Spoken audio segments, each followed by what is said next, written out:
Today, we want to take you back to the 1990s and talk about an iconic fashion brand that captured the heart, soul, and spirit and essence of a generation. A brand that crossed not only age and racial boundaries, but global boundaries as well. Back in the 90s, when people were repping brands that neither represented and in many cases didn't even want them to wear their clothing, a group of 4 young black guys from Queens came together to create a stylish line of clothing made for people that represented the culture by people that were actually of and loved the culture also. Now, for those of you out there that actually remember and rocked this brand, you might not want to hear this, but you're old. However, you can take solace in the fact that from the music to the movies to the television shows to the fashion, it can be argued that the 1990s was the best decade ever to be young. And for those of you who don't know, allow us to introduce you to the brand that forever changed hip-hop fashion and was the inspiration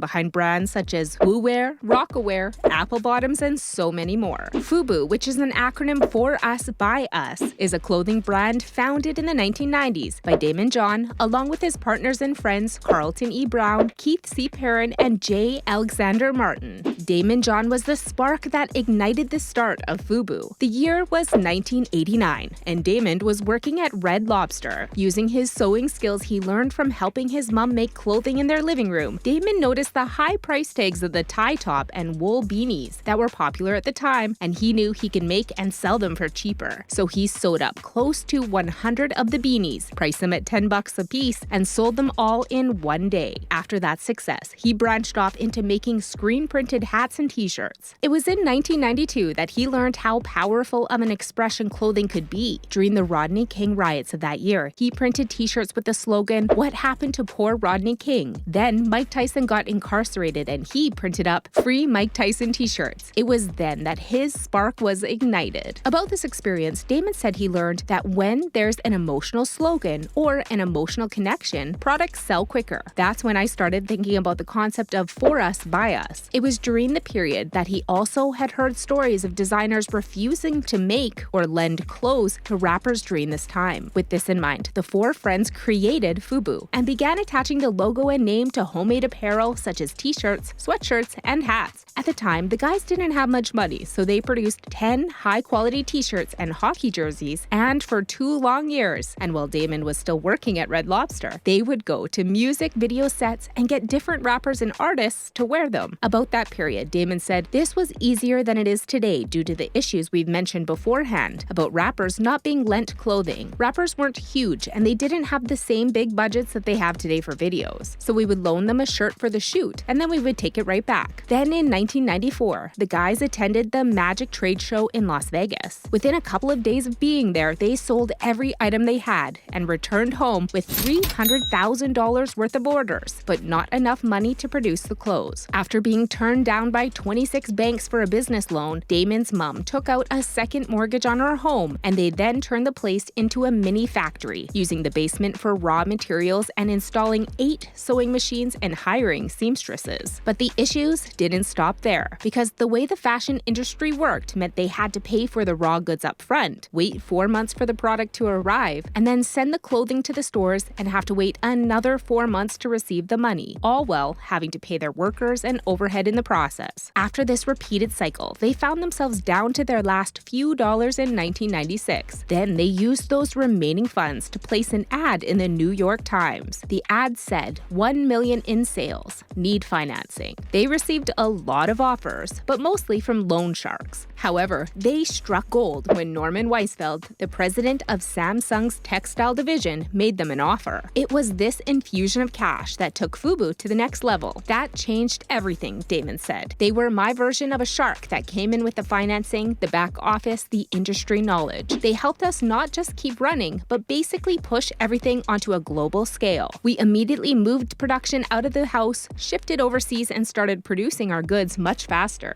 Then, in 1997, the Gap commercial featuring LL Cool J premiered. Here's the backstory, folks, and for those of you that have never heard this story, we promise you it's gonna make you smile. Not long before the Gap commercial premiered, FUBU had already inked a deal with LL to be a spokesperson and partner. So when the Gap approached LL to star in one of its 1990s Fall Into the Gap campaigns, he let them know that he was aligned with FUBU FUBU and would wear one of their ball caps in the shoot. Having never heard of FUBU, the Gap's representatives were like, sure, whatever. So Jareen, the rap for his commercial. LL snuck in the lyrics, for us, by us, on the low. About that incident, Daymond said no one knew LL was going to do that. He stated that LL told him afterwards that when he'd gotten to the set to shoot the commercial, he didn't like the way the representatives from the Gap were addressing him, which was in a sort of dismissive and disrespectful manner. So LL improvised and inserted the name of FUBU into his rap. Daymond further stated, because they, the Gap, didn't have anybody in the company or in the marketing agency that really loved hip-hop or were of color, they didn't pull the ad for 5 weeks until someone alerted them to what for us, by us actually meant. The Gap fired everyone who worked on the campaign, pulled the commercial, and brought in new management. But when the new management came in, they looked at the numbers and saw that the audience they were trying to reach with LL Cool J increased 300% after the commercial ran because, according to Daymond, kids watching thought they could buy FUBU from the Gap. Once they saw these numbers, Gap spent another $30 million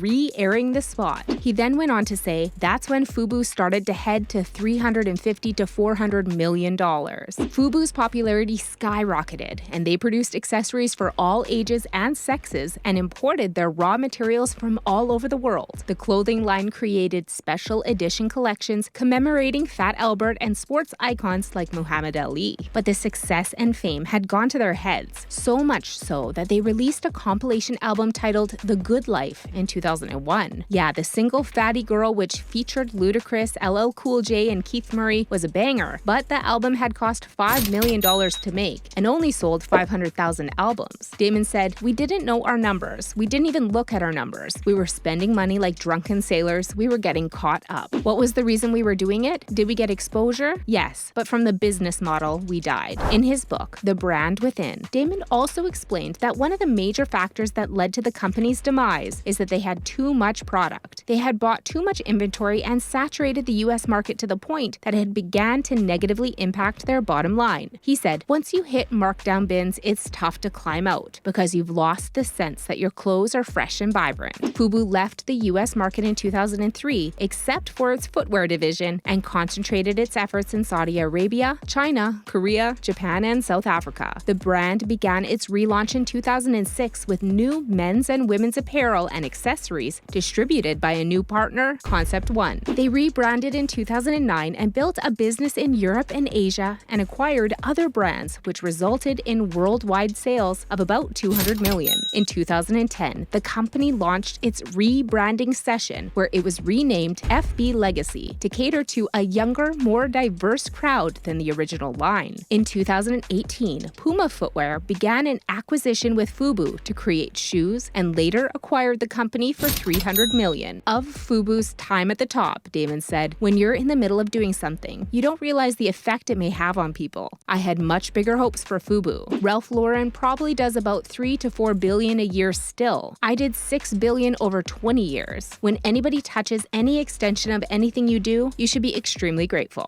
Founder Daymond John has been a regular on the award-winning ABC reality business show Shark Tank since its debut in 2009. Keith Perrin operates FUBU Radio, an Atlanta-based station that began in 2015 and is available 24/7 via the app. Alexander Martin launched the video-on-demand streaming platform For Us by Us Network on Amazon Prime, Apple, Samsung TV, and Roku. Carlton Brown and Alexander Martin also founded the boutique hospitality brand Hotel FUBU in 2015. Thanks for watching, folks, and please do us a small favor and like this video and subscribe to our channel so we can continue to make more content of this nature.